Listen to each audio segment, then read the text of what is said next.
Welcome to isolation in the Richardson home. I want you all to know that I actually do recognize a lot of your names and love hearing from you. I do want to say at the beginning of this particular live stream that I want to tell you who I am and how you should be thinking about me. And that is, again, my name is Heather Cox Richardson. I'm a historian, and I'm going to go ahead and answer the questions that people have asked to me both over direct messages and at the comments at the bottom of last week's live chat to the best of my ability. And I'll do it thanks to the fact that I've studied American political history for, about 35 years. So I know a lot of stuff just because it's the water I swim in. But I want to emphasize that I don't speak for anybody else. I certainly don't speak for my employer. And I'm going to make mistakes, as everybody does make mistakes. And that, to me, is the sign of a good public discourse, that when people make mistakes, you correct them. And then you have a discussion about that, maybe why the mistakes were made or how you can find better information, things like that. So that's all good. If I make mistakes and I get corrected, that's terrific. But I will do my best, and I will offer you sources at which you can check what I say. The only thing that I will personally ask is that there are an awful lot of you people out there, and that you remember that I'm just one person. I don't have a staff. I don't have anybody helping me with my answers, except when I call in friends to say, wait a minute, I know Lincoln said this somewhere. Where was it? As I did about 2 hours ago. Thank you, Michael. And so just when I do mess up, it would be nice if people were respectful of that and remember that I'm not some major news media. I'm just one woman working out of her incredibly messy, as you can tell, study. So I wanted to answer some general questions that people had asked. First of all, people are asking again and again and again and again, can Trump cancel the 2020 election? And the answer to that is really incredibly clearly no, he cannot. And I'm going to tell you a lot more about that, but also some of the ways you should maybe be thinking about that as well. First of all, the reason he can't change it is because we have actually, there are three of them, but for your purposes, you only care about one of them. There's a federal law that says that the presidential election will be held as, and here's the quote from the law, the date of the presidential election is set as, quote, the next Tuesday after the first Monday in November. That's set by law, and that cannot be changed, except it could be changed by Congress. If Congress wants to change that law, it could do so. So that's only a law. It can be changed. There's no reason to think that it will be. And I'm going to tell you more about that in a second. That's the law about the holding of the election. But of more interest, I think, for people who are concerned about what might be happening in the next election in November, is the fact that there is in the Constitution something that also applies here. And what's in the Constitution is that the term of the president and the vice president are set very clearly in the Constitution. So the 20th Amendment to the Constitution says that, and I'm going to read it here so that you know I'm on firm ground here. The terms of the president and vice president shall end at noon on the 20th day of January, and the terms of senators and representatives at noon on the third day of January and then it goes on about who, because the senators have different terms, it goes on about that. But so while the law, which Congress could change, sets the day of the presidential election, and I think that was actually done in 1848 off the top of my head. The constitutional amendment says even if Congress changes that law and screws around with it, it doesn't matter because their terms do end by according to the Constitution on a certain day. Okay, so let me tell you a little bit about the backstory behind that. And this, one of the things that's kind of fun for me about doing the idea of doing these additional Facebook chats is I get to tell you stories. So the whole idea of elections, first of all, it's worth remembering, and I'm going to tell you a little bit more of this in a second, is that when you vote, you are not voting for the president. you are voting for presidential electors. And one of the things that happens in American history is presidential candidates and different parties kind of play around with stuff so that there's a better chance that their president is going to be elected. And this is where we get the expression, as Maine goes, so goes the nation, if anybody has heard about that. And the argument, the reason that we have that is because Maine voted for its local and state offices in September before the November elections in the early 19th century. And what that meant was that often you got a lot of momentum. If your party won in Maine, you had a much better chance of winning later on. All right, so realistically, who cares, aside from the fact it's a piece of political trivia, as Maine goes, so goes the nation. You care about that because this is why Hannibal Hamlin is on the ticket for Abraham Lincoln in 1860. Hannibal Hamlin is a senator from Maine. He is, he's an abolitionist. He's kind of on the radical side of things, and I hate to be saying this from Maine, especially with my partner in the other room, because we actually talked about Hannibal Hamlin on our first date, and that's why there was a second date. But Hannibal Hamlin ends up on the ticket in 1860 because, I'm sorry, so I hate to be saying that because Hannibal Hamlin is really not a huge mover and shaker. But he's on the ticket in 1860 because the Republicans are hoping that Abraham Lincoln, who's from the Midwest, and lots of people in Maine haven't heard about him, and Maine tends to be a Democratic state in that era, that maybe having Hannibal Hamlin on the ticket is going to put Abraham Lincoln over the top in 1860, give him some momentum going into the election itself, and that's going to help Abraham Lincoln get elected, and of course it does. He and Hannibal Hamlin then have a decent relationship, but in 1864.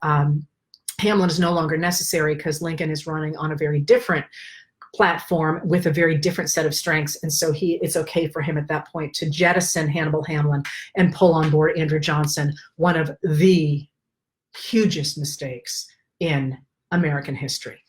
All right, so if that's how people kind of sometimes mess around with the election and the election dates, as Maine goes, so goes the nation. So you're going to put a Mainer on your ticket, and that's going to happen. Maine people are going to be fairly important in the 19th century in politics because of that. Because if you can get Maine people behind you, you got a good momentum going into the rest of the nation.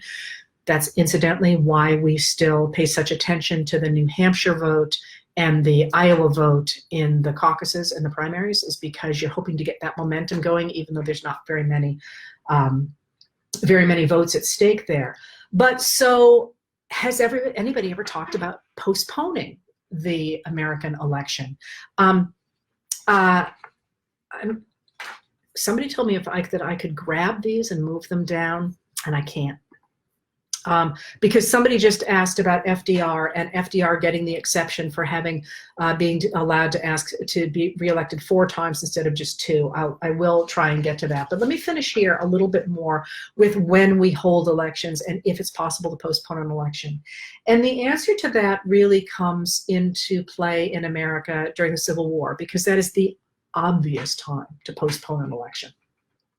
And people actually consider it. They do talk about postponing the Republican National Convention, but that's actually an internal thing to the Republican Party. They're trying to, some of the radicals in the Republican Party are trying to undercut Lincoln, so they think if they jockey around with the timing of the convention, that might hurt him. That doesn't happen.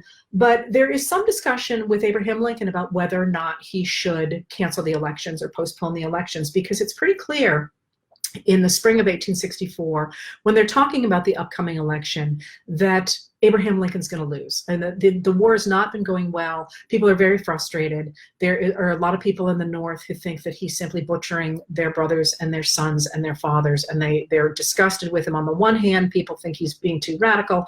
On the other hand, radicals think he's being much too calm about emancipation and about how he's fighting the war. And so he's pretty sure he's not going to win the war. And he actually does something really interesting that summer that I'm going to tell you about just because I think it's cool. It doesn't really matter. But he actually makes his cabinet members all sign a piece of paper, and he won't tell them what's written on the paper. And he makes them sign this thing and they put their names to it. And what they later find out is it's that what he has made them sign is a paper that says they will pledge to support whoever's elected, even if it's not him. And I always find that a fascinating moment because, of course, as a lawyer, he knew that signing your name to something when you didn't know what was in it made it invalid, but he also knew politically that it would sink their ability to undercut a later administration. So it was a real indication of just how politically minded Abraham Lincoln was. But anyway, people ask him whether or not it's really a good idea to hold an election that he knows he's going to win. And he says, yes, we have to hold this election. And kind of much to his surprise, he ends up winning the election. And he does so not because, people are certainly behind him, but he wins the election largely because by the time it comes around, the Union troops have started to win. The United States government troops are winning against the South, and Americans are not ready to give up what they have, all that they have put into that war. But after the election, he actually talks about this. And one of the things that people are very aware of is that because Lincoln has control of both the White House and Congress in '64, Congress could have changed when that election was going to happen. He could have gone to Congress and said, not a good idea to have an election during a civil war when, it looks like I'm going to lose. We don't want to change horses in midstream. You have the ability to change this law. You go ahead and do it. And he didn't do that. And Congress didn't change that law. And they went ahead and they held the election as it was designed to be. And he later said on November 10th of 1864, he explained why that he had insisted on doing that. And of course, by then he'd won. And he had won on fairly radical terms. He'd run on the idea that we would have a constitutional amendment that outlawed human enslavement except in cases of conviction of crimes. And that's a really important exception that I don't really have time to talk about today, but if anybody's interested, I'm happy to someday. It's a really interesting question. Anyway, he said we could have changed the vote, but we didn't. And he says about that on November 10th, we cannot have free government without elections. And if the rebellion could force us to forego or postpone a national election, it might fairly claim to have already conquered and ruined us.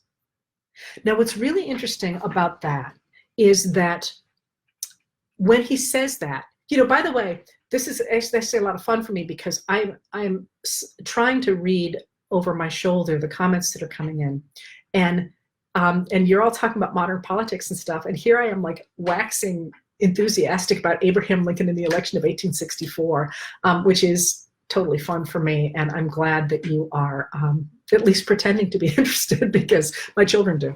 Anyway. What's interesting about the 1864 election, though, and why it matters today, to me, why it matters today, and I think to us why it matters today, is that Abraham Lincoln couldn't vote in the 1864 election.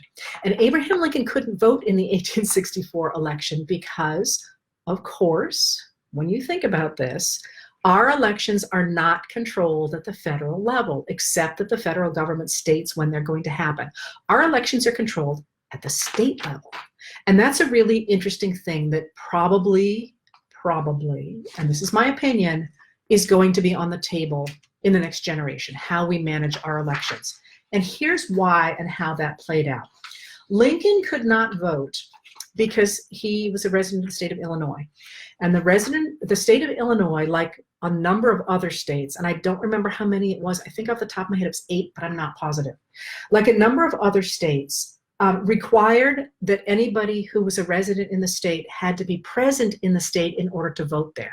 Well, of course, this makes a great deal of sense in a time when Americans are moving really rapidly, moving west, they're moving to cities, they're moving all over the place.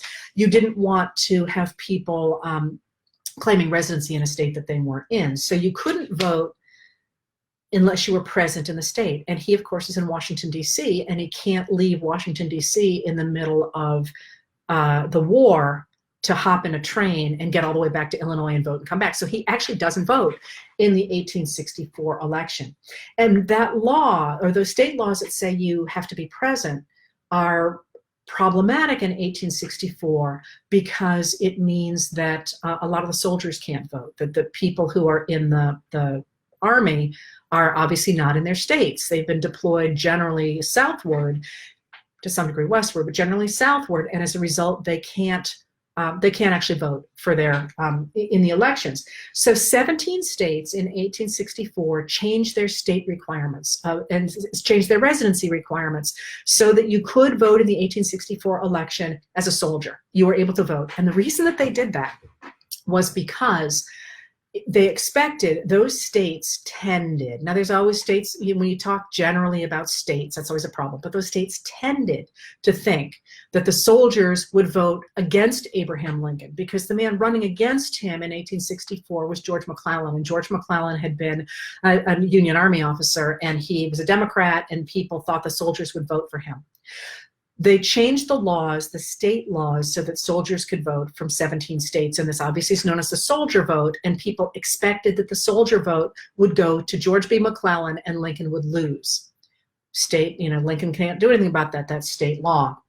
But what happens, surprises everybody, probably not least of all Lincoln, the soldier vote turns out 75% for Lincoln, and it's the soldier vote that really helps put him over the top in 1864. Why do we care?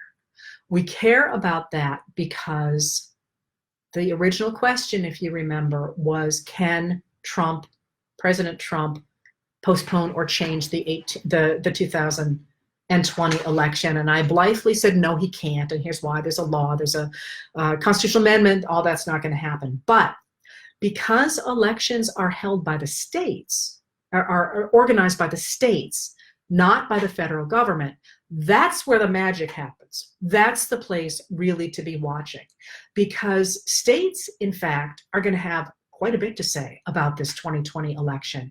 And there are a number of ways for states to manipulate who gets to vote in an election, the same way that states manipulated who got to vote in the election of 1864. For example, ID laws.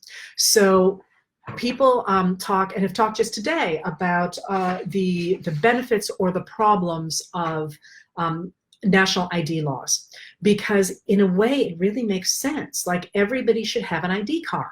And there was a big argument for a long time that conservatives didn't want national identification because they felt that it was an intrusion of the federal government into personal lives. So they didn't want an official ID card.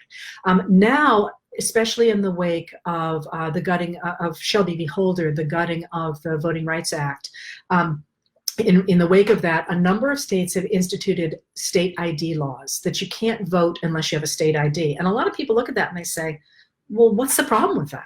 Why is that any problem? Well, the problem with getting an ID is how you get that ID. So, for example, if you need to get a certain kind of driver's license, that seems like a no-brainer, right? Well, it's not a no-brainer if your state closes the Registry of Motor Vehicles or the Department of Motor Vehicles in all the towns near you and you don't have a car. All of a sudden, getting an ID becomes much more difficult. So another reason that an ID could be a problem is, what does an ID even mean? So some states, and Texas springs to mind here, will not take a student ID to prove who you are, but they will take your gun license or your I'm sorry, I'm drawing another blank on that. Your gun license, for example. And what that means is, simply by altering the law a little bit, you get to alter who gets to vote. Similarly, laws in states that say your name has to be your legal name, has to match the name on the poll lists. Well, again, no brainer, right? It just seems obvious. Your name is your name. Well, it's not if you're a woman who's recently gone through a divorce or a marriage. And in states where there is a gender-weighted case on the books that year, those kind of IDs can significantly depress the voting of women. Similarly, there's a number of voting check systems that discriminate against people who have names that repeat. There's all kinds of ways that, for example, a voter ID law that looks on the surface like a no-brainer actually adjusts who gets to vote, the same way that the 1864 laws about residency, which again seemed like no-brainers, were altered, were played with in order to make sure that the vote was weighted one way or another.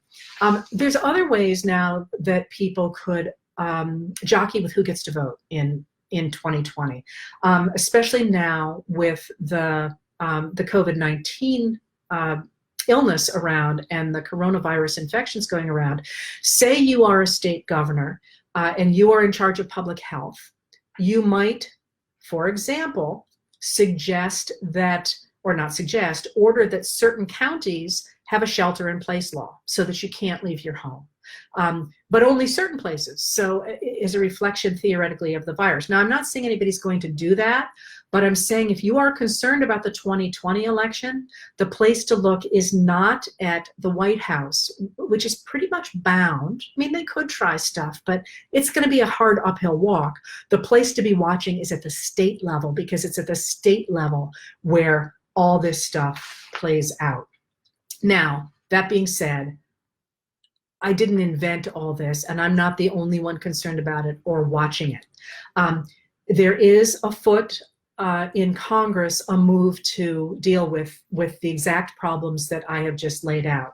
Senators Ron Wyden, who's a Democrat from Oregon, and Amy Klobuchar, who's a Democrat from Minnesota, along with 24 other senators, say that they are about to introduce into Congress a bill called the Natural Disaster and Emergency Ballot Act of 2020. And that ballot act would allow for early voting and for voting by mail.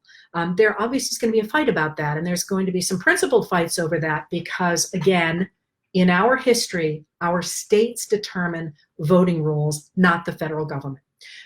This would be the federal government saying you've got to have mail-in and you've got to have extended early voting.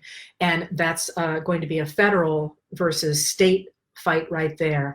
It is obviously something that Americans have to grapple with. And as always, I will suggest to you that if you care and if you have an opinion, take up oxygen. Call your state representatives, call your national representatives, call your local representatives, write letters to your editors, and just talk about it. Because as you know, I'm an idealist, meaning I think the way we talk about things, the ideas we hold change history. If you want to change history, change people's ideas. All right, so that was question one. Is everybody exhausted now? That was 20 minutes. All right. Oh, somebody just said you love my bookshelves. Those, by the way, are my pride and joy. You can't see all of them. I don't think. I collect first edition 19th century political biographies. There's not a big market for those, let me tell you. I think the most I've ever paid for one was $20. But I actually have quite an extensive collection at this point. And over here, which you can't see, I have my mother's first edition of the English version of Anne Frank, which I was very pleased to find when I cleaned out her house. All right, another question here from Sarah Lamory. I'm sorry if I'm mispronouncing your name, Sarah. And that is, she would like me to explain the Electoral College and why we're in such a mess with the Electoral College. And I can't tell you what a great question this is, Sarah, and why, and this may be more, again, that you, again, I'm seeing something fly by here. Someone said, you know, this is terrifying. I live in Texas. And somebody wrote to me today and said, is there anything we can do about this? We live in a democracy. It's our government. Yes, there are things we can do about this, but we got to make what we want known. And the number of people who actually contact their senators and representatives is like a dozen, as opposed to the thousands who care about this stuff. So make yourselves heard if it's something you care about. If you don't care about it, don't make a noise. But if you don't make a noise, they think you don't care about it. Okay, the Electoral College. And I'm sorry, once again, this is totally cool, and it does matter for today. I will take it for today. I will bring it to today. I think you can probably tell that when I do the letters at night, I strip them way down. I have so few words to do those. Maximum 120, I'm sorry, 1,200. Sometimes I go over to 1,300 if it's just been a huge day. But that means, in case you hadn't noticed, no adjectives, very little transition. It's just kind of this happened, this happened, this happened. Today, in these chats, I get to be more expansive. And it's fun for me. I hope it's fun for you. All right. The Electoral College. And by the way, the questions that are coming up, we will call these, or I will call these for next week. So don't worry if I can't answer them as I'm going here now.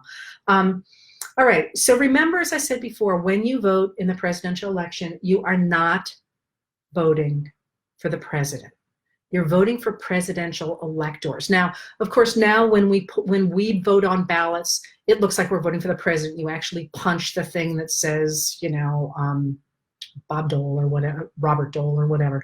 But technically, you're not voting for the president. Technically, you are voting for presidential electors. And in the until the 19th century, literally, you had a ballot that was a ticket. It was, you know, like this, a ticket, and it was color coded, because people who couldn't read needed to know which side that they were voting for.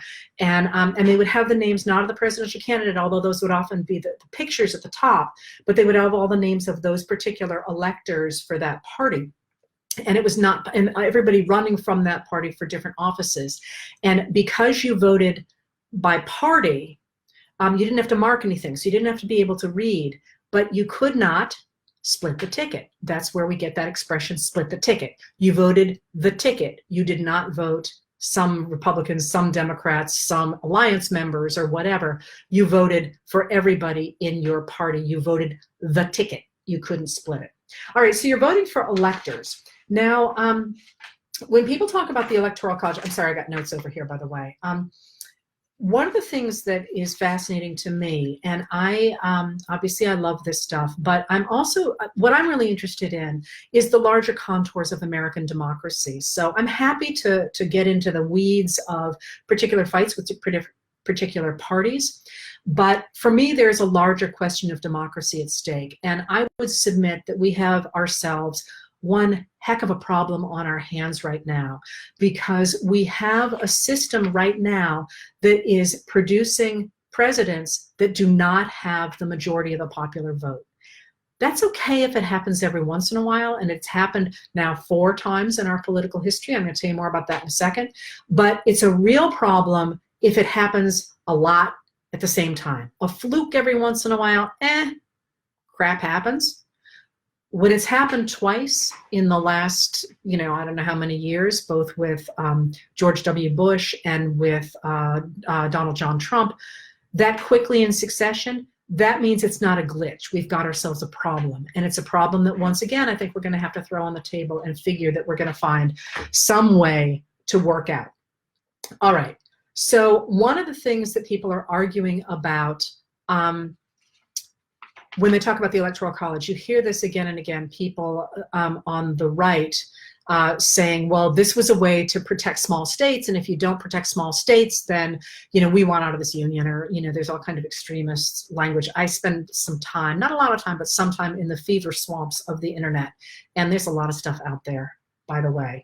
So there's a lot of stuff out there, and at the same time, you've got Democrats saying, let's just get rid of the Electoral College because it sucks. There's no, I paraphrase, by the way, there's no way of serving us because it keeps giving us presidents who are not popular, who are not elected by the majority of the people. And the reason that matters, of course, in a democracy is if the people don't trust the government, don't believe that it actually represents them, they will cease to believe in that government. So you want, in a democracy, or in any system really, but certainly in democracy, you want people to believe that their elected government represents them. And if it stops representing them, you have a crisis of democracy.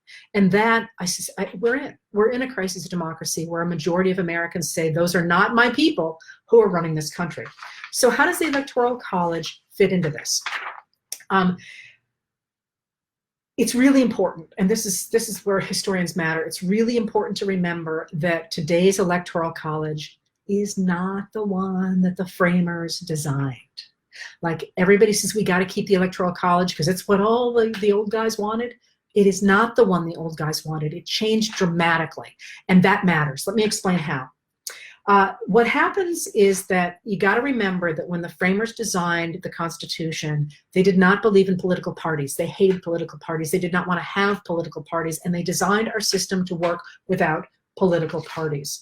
So what happens is the Electoral College was supposed to be this. They wrote a system that did not take parties into account, and it did not take popular media into account, because what is the media in the 1700s? It's literally travels by either horseback, which is really slow, or by boat, which is actually pretty fast for the time. But what that means is that news travels by people writing letters or by newspapers. And newspapers are not what we know as newspapers today that actually aggregate the news. They are journals, really. They're what an educated man, because the assumption is it's going to be men reading these, it's what an educated man needs to know to understand the world. So there's no hurry about it. You don't need to know about somebody's house burning down or whatever. You need to know about major changes, things that have affected your world. And there's a really big change in American newspapers, really in the 1840s to the 1850s. But in the 1700s, newspapers are not what we think of as they are today. And you can see this if you go online and look at the Providence Journal or whatever. They're not, there are a lot of advertisements, but the rest of it is sort of much more as a step back from what's actually happening. It's a digest, there you go, of the news rather than what we think of news today. So what the founders expect is that people in these different colonies, these different states now, as they're writing the Constitution, are not going to know the smartest guys from any state but their own, because news doesn't travel that far. It does at the seaports, and the seaports are really important in American history. And if anybody tunes into the historical version I do here on Thursday, I'll probably talk about the seaports. But most people aren't really going to, like, how is a guy in Georgia going to know anything about somebody in Massachusetts? And how is somebody in New York going to know anything about somebody from, South Carolina? So what the framers decide to do is they decide to have people in their individual states vote for electors. And the electors are going to be men of stature. And of course, I use the word man here because there's zero chance they're expecting this to be women. But they're going to be men of stature, men who are kind of worldly. They read the papers. They probably travel. They probably have business. Maybe they go back and forth to Europe. They're going to be people whose judgment can be trusted. And what the framers expect is that Electoral College, a group of people, a college, will get together and they will discuss the relative merits of a guy from Massachusetts, the men in Massachusetts and that are running for president, and the men in Georgia. And they're going to argue about it because they're all going to want to have their favorite sons. And what's going to happen in the Electoral College is those arguments will be weighted according to the size of states, because the allocation of the Electoral College is that each state gets one elector for every senator and representative it has. So obviously more populous states are going to have more votes in the Electoral College. And I paused there because one of my favorite pieces of trivia about American history is when they form the Constitution, they haven't done a census yet because they're only going to do censuses every 10 years. There hasn't been one yet. So they kind of invent who's going to get all the electoral votes the first time around. And Virginia has an unbelievable amount of them. Everyone talks about how we get the founding fathers all from Virginia. Part of that is because they have like a gazillion electoral votes until we have the first census. And then they go way back down. Off the top of my head, I want to say they have 15% of the electoral votes just themselves, but it might even be higher than that. Anyway, so they feel that these guys are going to get together and they're going to argue. And maybe, if they're lucky, one man will rise to the top, as George Washington does. Realistically, though, they expect that people are going to argue. They're going to disagree. And those disagreements are going to mean that the election is going to be thrown into the House of Representatives, where every state gets one vote. And that's going to be where most of the working out of the presidency is going to happen. So what happens? It's a great system, right? Well, wrong, except because we almost instantly get political parties. And my students, and I hope none of them are listening to this because they know I always pick on Thomas Jefferson here. And I'm sorry, I just saw flashing by somebody saying this was designed to prevent a demagogue from becoming president. Amen. Yes, this system was in place because the idea was you didn't want to have people who didn't really understand the system voting. You wanted to have this really considered system. But what happens very quickly is that the system breaks down, and it breaks down because of political parties. And in the first two elections, as you know, George Washington wins incredibly easily, but then he steps down in 1796. And when he steps down, he does so in part because he hates political parties. He hates that this is that they are undercutting him and that people are getting so incredibly nasty. And they are getting nasty. They're accusing him of wanting to be a king. After all, he had declined to be a king, and they're attacking him personally, and he's tired of it. He wants to go back to his plantation, and he's tired of the whole thing. But what happens is that in that election, and by the way, that's why Washington complains about the dangers of factionalism in his farewell address.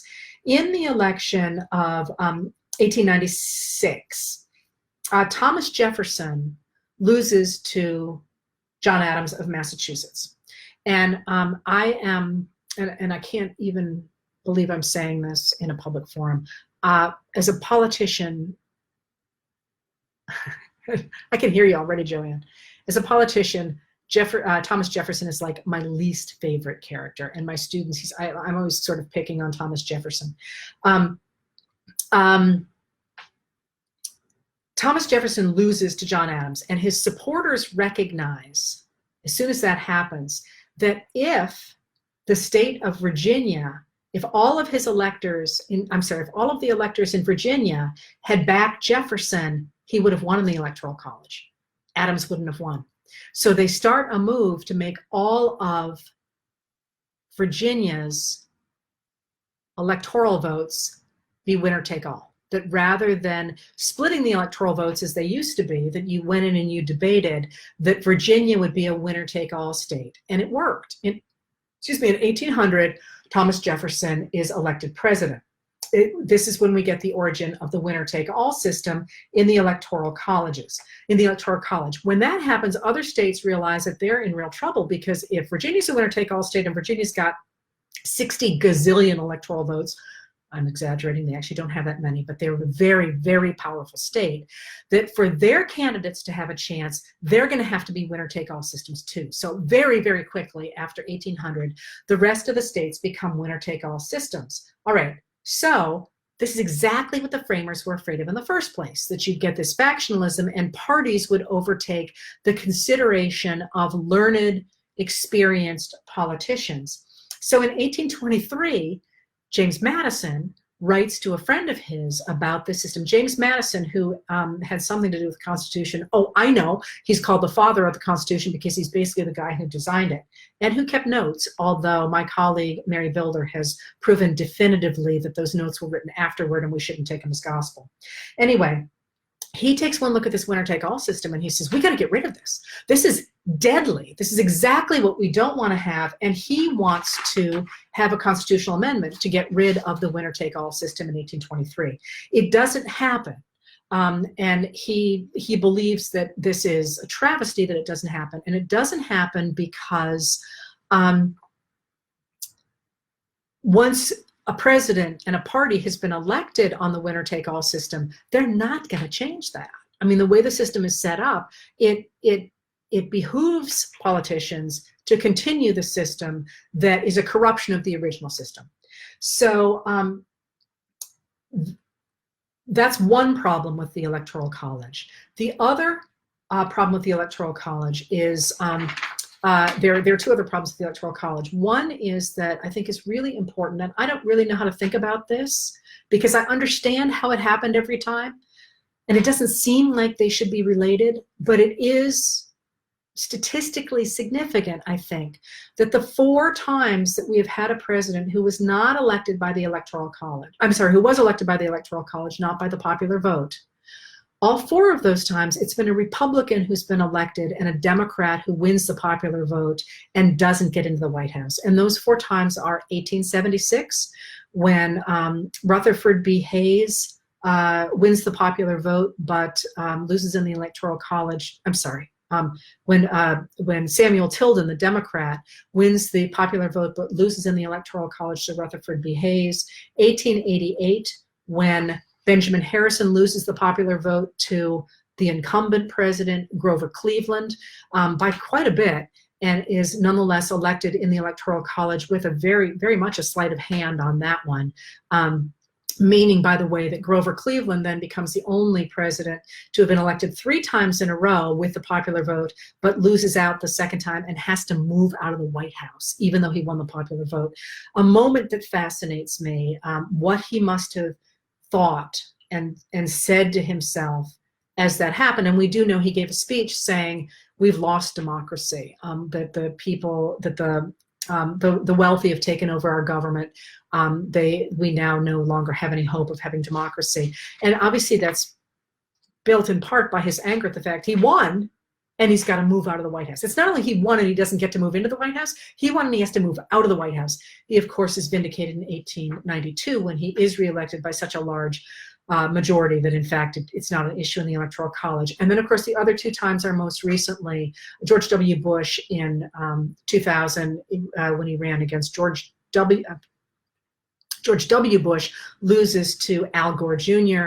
in 2000, and then, of course, in 2016 when Donald Trump loses the popular vote to Hillary Clinton. And in all of those cases, the Republicans losing the popular vote win in the Electoral College. As I say, the first 2 times it happens are fairly close together, 1876 and 1888, and people think that we have a huge problem in democracy at the time. I would argue that was the case. And again, the present, and it's probably no accident that we have those 2 things happening at in these crises of American democracy. That's not the only problem with the Electoral College, though. The other problem with the Electoral College is that the House of Representatives, so again, this gets kind of into the weeds, but so much of the way our system works is logic, is logic. They called it the machine that would go of itself, and it's got a lot of little moving pieces. The numbers in the Electoral College, as I said before, say that every state gets 1 elector for each senator and each representative. Now, each state has 2 senators, so every state automatically gets 2 electors in the Electoral College. But states are supposed to divide the House of Representatives is apportioned according to population. So that should mean that the most populous states should have gazillions of representatives and therefore gazillions of people representing them in the Electoral College, right? Except, there's always an except. Except in 1929, the House of Representatives, Congress, not the House of Representatives, Congress permanently capped the number of representatives in Congress at 435. And what that means is that the huge states, the states like California and Florida and New York, don't have the numbers that they should have under the original system of having the House of Representatives apportioned according to population. That cap, that 1929 cap, means that the Electoral College can no longer reflect population because of that cap. So we've had 2 major changes in our system since the founders put that system into effect that have made it so that the electoral system, as it was designed, is not at all the way it's playing out today. So the next time somebody says to you, we have to keep it the way the founders had it, it's worth at least mentioning that if we did that, we would have a very different system than we do today. All right. Finally, a question here from Lauren Clary, who asked, assuming we survive this, what will our life be like after the coronavirus? And I chose this question to answer now because I think I put it in the letters last night. One of the things that really shocked me that I read yesterday, and it really shocked me, was an interview with Dr. Anthony Fauci, who, again, I didn't know who he was before all this. I don't know about you guys, and meaning no disrespect to him, but, he wasn't like top on my reading list. And one of the things he said in this interview that I found fascinating was he was appointed to his position now, the head of infectious disease at the Department of I'm going to get it wrong, allergies and infectious diseases or whatever it is that when he first took that position in 1984 under Ronald Reagan, He took it at the time in the middle of the AIDS crisis, and he talks in that interview a lot about the AIDS crisis and what went very wrong, and then what started to go right. It was a very good piece, by the way. But one of the things he said is that every single president he has served since then, that's since Ronald Reagan, has dealt with a pandemic.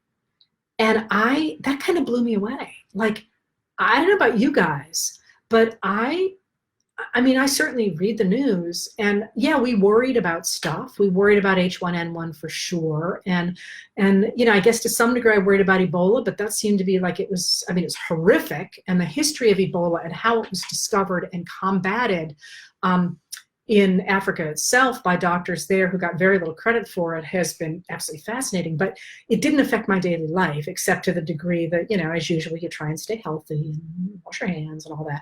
It just wasn't really on my radar screen. And that said to me, oh my God, we in the past have handled pandemics since the AIDS crisis, as I say, which was a disaster. The government has handled those in such a way that it didn't really affect the rest of us. And that is the reason that I chose to answer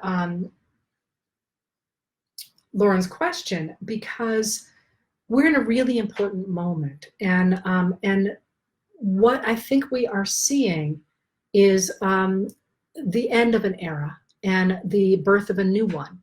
And what I mean by that is to say that what this moment looks like to me, the moment we're in now, and I don't just mean the administration's response to the coronavirus, the novel coronavirus, or to the COVID-19 disease, which I do try and be nonpartisan, not bipartisan, but nonpartisan, because as you can tell, I really live in history. I don't think there's any measure by which you can say that the response of this administration to this pandemic has been even adequate, let alone as good as it should have been. And this that is just my stance on this. I don't see how you can answer that. But that being the case, if indeed we're in this new moment, and with our understanding that our government is not responding adequately to the modern world, to this pandemic of the modern world, unlike the administrations before it, I think we can also see that we've got a huge problem in the economy, where, like the 1920s, like the 1890s, like the 1850s, wealth has moved upwards so dramatically that people, most of Americans, people in the 90th percent, the 90% of people who are not in the top 10%, or God forbid the top 1%, are really unable to make ends meet. We know the statistics that say an extraordinary number of Americans don't have the $400 in the bank they would need to meet any kind of an emergency. We're really in a moment when I think it is clear, as a historian anyway, that we have a fundamental problem in the interaction of our government with the American people. It's a crisis in democracy that looks, as I say, much like the 1920s, after 1929, the 1890s, and then the 1850s. And what I mean by that is that, going back to Lauren's question, assuming we survive this, what will life be like? It seems to me that there are two directions for a country to go in a situation like this. And again, I say that not because I'm a political philosopher, but because we came very close to these things in the 1850s, the 1890s, and the 1920s. And that is, on the one hand, we could move toward an autocracy and fascism, which we came very close to doing, especially in the 1930s, when people tend to forget that, but there was a very strong movement in America toward fascism. Obviously, we didn't go that direction. And we didn't go that direction in the 1890s when it looked likely, and we didn't go that direction in the 1850s when it looked likely either. That says to me that what will happen in this moment, after this crisis of American democracy in which we are existing now, what we will get is a renewal of democracy, a renewal of a government that actually responds to the people rather than responding to the people only at the very top, that responds to people at the bottom. And not just at the bottom, everybody else, not just the people at the top. And I say that for a number of reasons. I think that there are touchstones that have happened lately that you will recognize. I wrote the other day about Senator Burr and his apparent, not been charged, not been convicted.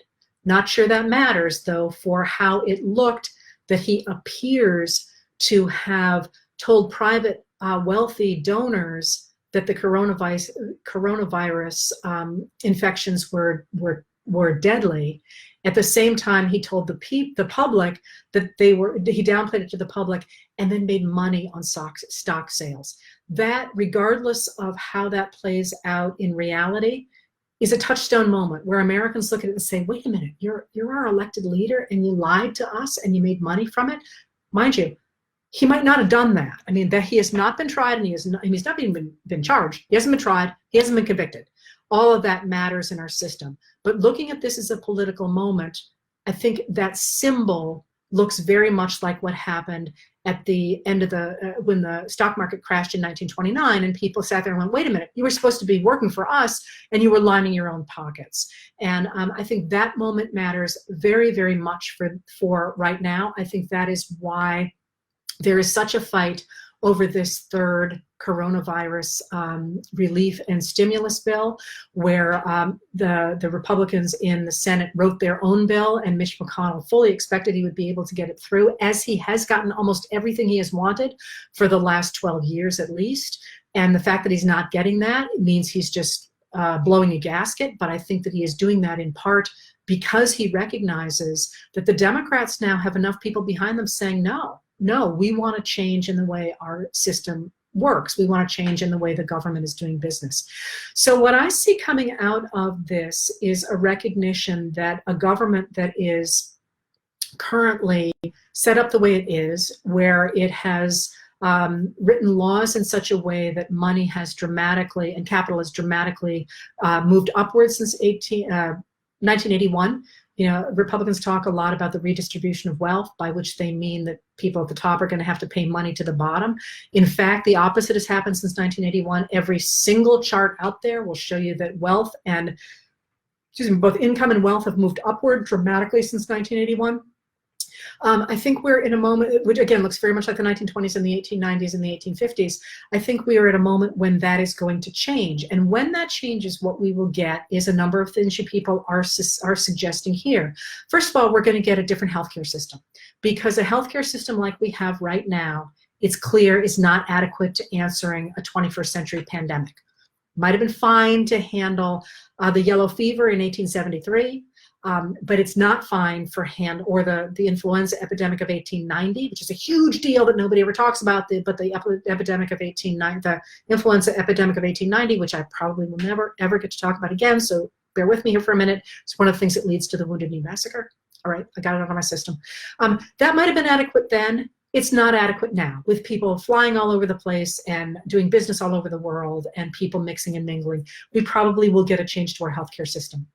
We almost certainly will get some kind of a change to our economic system, a system where increasingly the New Deal, I'm sorry, let me step back here, the New Deal after 1929, when FDR and the Democrats came into office in the 1930s, they dramatically changed the American government in order to respond to the idea of the rise of big business and the idea of financial services, the idea that those new technologies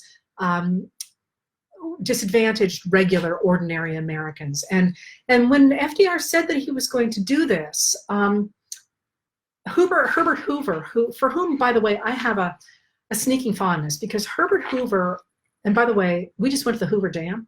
It's not the Hoover Dam, it's Hoover Dam. It's brilliant. Everybody should go to Hoover Dam. It's like unbelievable. But anyway, Herbert Hoover was a very, very bright man, and he was an extraordinary engineer, and he managed to feed Belgium during World War I. So the guy was not, and he was a principled man in a lot of ways. He was faced with something in the Depression that he couldn't even conceive of. He had no idea how to answer it. He didn't really understand modern economics, and he didn't know what to do about it. So I'm going to root on Hoover here for a bit, but I have a sneaking fondness and sympathy for Hoover, who was in way over his head. And during the Depression, when people are out of work, literally starving, you get the Dust Bowl. I mean, things are just a disaster. And FDR and the Democrats start to say the government needs to get involved. This is insane. The government has to provide work for people. It's got to provide relief for people. It's got to regulate business so they can stop abusing their workers.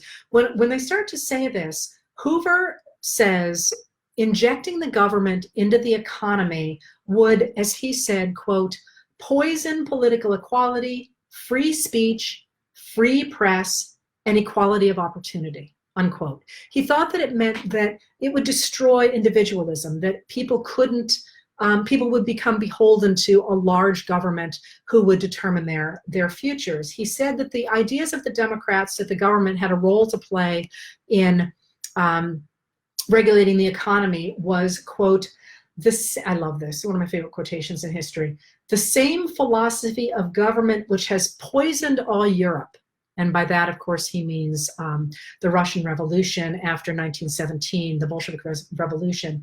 He says, it's the same philosophy of government which has poisoned all Europe. The fumes of the witch's cauldron which boiled in Russia. Democrats are the party of the mob. Thank God we still have a government in Washington which knows how to deal with the mob, unquote. Well, of course he loses the election because people are willing to try anything. It's clear that the Republican government, which has argued that as long as business is in charge of government, everything's going to work out. That's been the whole philosophy of Republican government after Harding is elected in 1920. By the way, a landslide election, and a tidbit here, my mother was born during the Harding administration, which always astonishes me because honestly, who thinks the Harding administration is real? But apparently it was because mother was born during it. Brief administration, by the way. Another tidbit. Harding was an inveterate bridge player. Maybe someday I'll tell you more about that. Anyway, Harding's a fascinating character too in many ways.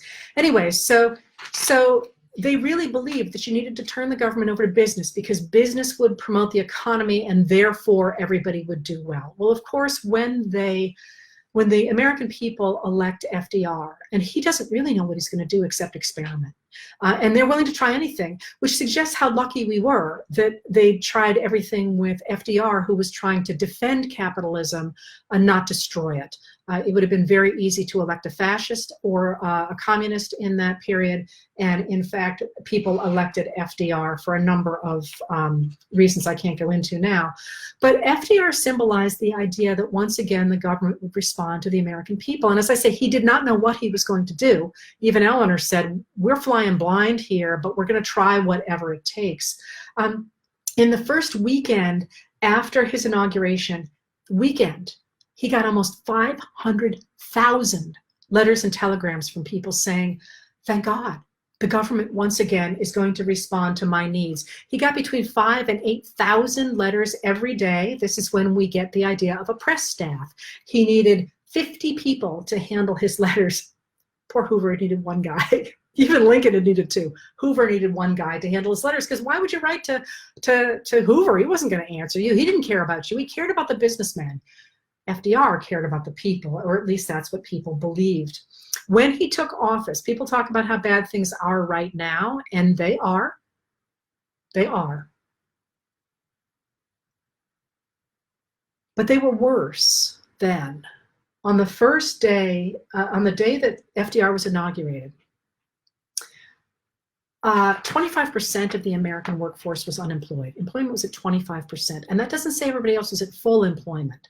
25% unemployed. 30 million American families had no means of support. They are literally going to starve. And the federal government did not have enough money in the bank to meet the federal payroll that week. It looked as if it was going to be possible that the American experiment was over, that it had been a nice run, but it really was not going to make it. And it was very easy to believe in those days that it wouldn't make it, that Americans needed to turn back to a king or to a dictator of some sort who would take control and make things work again. And yet, in the first 100 days of his administration, FDR and the Democrats passed 15 major pieces of legislation. In fact, the first bank bill Congress passed literally without even reading it. They didn't have a copy of it. They passed 15 major pieces of legislation, and one congressman actually said the New Deal, quote, reads like the first chapter of Genesis. And this is where we get the idea, by the way, of somebody's first 100 days being so important. But of course, he was responding to an extraordinary crisis, one that we have not met until the present. So Lauren asked what the world might look like after all this. The world could look bad. But it also could look like this. And in the past, with the idea that the government once again regulates business the way it did during the New Deal, provides a basic standard of living, however we define that, it's up to us to define that, and it promotes infrastructure, which we desperately need. We have not put anywhere near the amount of money into our infrastructure that we need to since the 1970s, and we need to upgrade all those things. It's a tremendous opportunity, and that is where I'm going to leave this, because I think that's what the future that I want to live in looks like, and I truly think we have a pretty good shot at that. I hope this has been useful.